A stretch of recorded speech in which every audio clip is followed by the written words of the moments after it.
Uma intervenção militar dos Estados Unidos na Venezuela seria ilegal? Bom, é o que quase todo mundo pensa, né? Mas e se a legalidade disso tudo dependesse não de uma declaração de guerra, mas da definição de uma única palavra?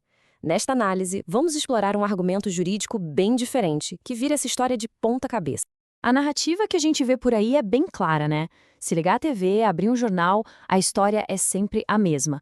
Uma intervenção dos Estados Unidos na Venezuela seria ilegal, ponto. Violaria o direito internacional. Essa é a versão que a maioria de nós conhece. Só que existe uma outra interpretação que desafia completamente esse consenso, uma que muda o foco da discussão, se baseando em definições e em precedentes jurídicos muito específicos. E o primeiro ponto-chave dessa análise é justamente este: a diferença entre uma guerra e uma incursão. Pode parecer só um detalhe, mas as consequências legais disso são, olha, gigantescas. É aqui que a coisa fica interessante. A palavra que se usa define a legalidade. De acordo com esse argumento, para declarar guerra mesmo, com todas as letras, o presidente precisa, sim, da autorização do Congresso americano. Agora, uma incursão, que seria uma operação com um alvo bem específico, tipo para prender alguém, isso já seria uma decisão do presidente, coisa do poder executivo. E essa ideia não saiu do nada, não é só teoria, não. Ela se baseia num exemplo real, um caso bem forte que aconteceu na história recente dos Estados Unidos.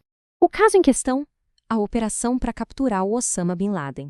É esse o grande exemplo usado para sustentar todo o argumento de que uma incursão pode ser decidida só pelo presidente. Vamos lembrar, em 2011, o presidente Barack Obama ordenou aquela operação lá no Paquistão sem pedir uma autorização específica para o Congresso. Aquilo foi tratado exatamente como uma incursão presidencial para pegar um alvo de altíssima periculosidade e não como um ato de guerra contra o Paquistão. Então a comparação que essa análise faz é bem direta. Se funcionou assim com o Bin Laden, por que seria diferente com o Maduro? Ok, mas aí vem a pergunta mais óbvia de todas, né? A gente já consegue até ouvir. Peraí, Bin Laden era um terrorista, o Maduro é o presidente de um país. São coisas totalmente diferentes. E a resposta, segundo essa linha de raciocínio, é exato. É isso mesmo. Essa diferença, que parece ser um problema para esse argumento, é na verdade o coração de tudo. Não é um ponto fraco, é a base da coisa toda. Tudo, no fim das contas, se resume a uma única palavra: legitimidade. A legalidade da ação, por essa ótica, depende inteiramente de como o status do Nicolás Maduro é reconhecido. O ponto crucial é o seguinte: para o governo dos Estados Unidos, Nicolás Maduro não é reconhecido como um chefe de Estado legítimo. Ele é visto como um ditador. E, se ele não é um líder legítimo, aquela imunidade diplomática que protege um líder soberano simplesmente não se aplicaria a ele. E, para reforçar ainda mais essa ideia, o Departamento de Justiça dos Estados Unidos tem uma lista de acusações criminais contra o Maduro. São crimes que, segundo eles, afetam diretamente o território americano. Com essas acusações, a figura dele muda de patamar.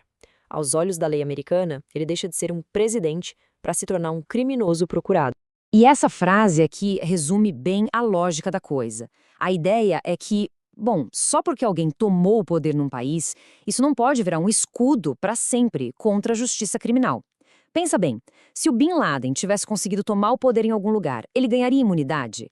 É essa a provocação que essa análise faz. E para fechar o raciocínio, para amarrar todas as pontas, esse argumento faz uma coisa bem ousada.